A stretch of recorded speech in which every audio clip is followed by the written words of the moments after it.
Hi, and welcome to my podcast, Confessions of a Worship Leader. Jesus Christ has many titles: the Messiah, King of Kings, Lord of Lords, Son of God, Suffering Servant, and many, many more. But today I would like to introduce you to Jesus the Winemaker. In his lifetime, Jesus performed more than 40 miracles, including healing the sick and raising the dead. But his first public miracle, and since it was the first, the most significant and memorable, was when he changed water into wine at the wedding celebration in Cana. I guess it must have been quite a celebration, with more wine consumed than had been planned for, because it ran out. Running out of wine at a wedding reception is a potential disaster. I would imagine that the guests were quite merry by this point, since they had drunk the bar dry. Now here's a thought. If there had been any evangelicals present, would they have been in a corner of the room drinking lemonade and disapproving of the overconsumption of alcohol? Maybe they would want their Jesus to turn wine into water.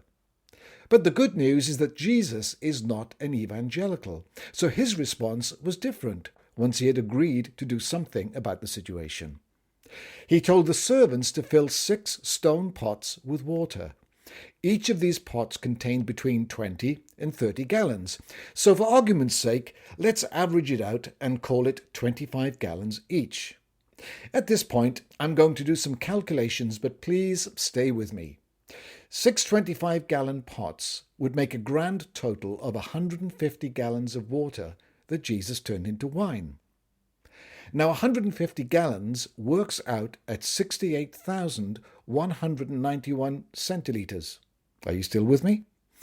There are 75 centilitres in a bottle of wine. So that means Jesus made 909 bottles. Wow. So Jesus gives a whole new meaning to the phrase, bring a bottle. He did much more. He brought a liquor store to the party. And it wasn't any cheap old plonk. When Jesus brings wine, it is the best wine. Here is the passage from John chapter 2. When the master of the feast had tasted the water that was made wine, and did not know where it came from, the master of the feast called the bridegroom. And he said to him, Every man at the beginning sets out the good wine, and when the guests have well drunk, then the inferior. But you have kept the good wine until now.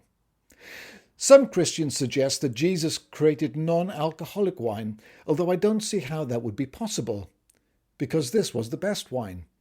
If you've tasted non-alcoholic wine, you would never say that the best has been kept until last.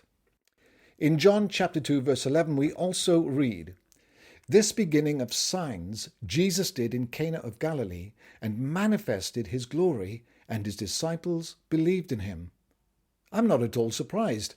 I think if I had just got to know someone who could make the finest wine from water, I'd definitely be a follower.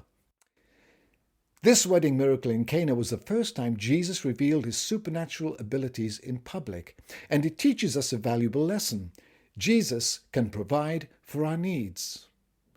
On a final note, there is a fantastic worship song called Winemaker. Perhaps I need to write a worship song and call it Winemaker. What do you think? Could it be a hit? Thanks for listening to my confession.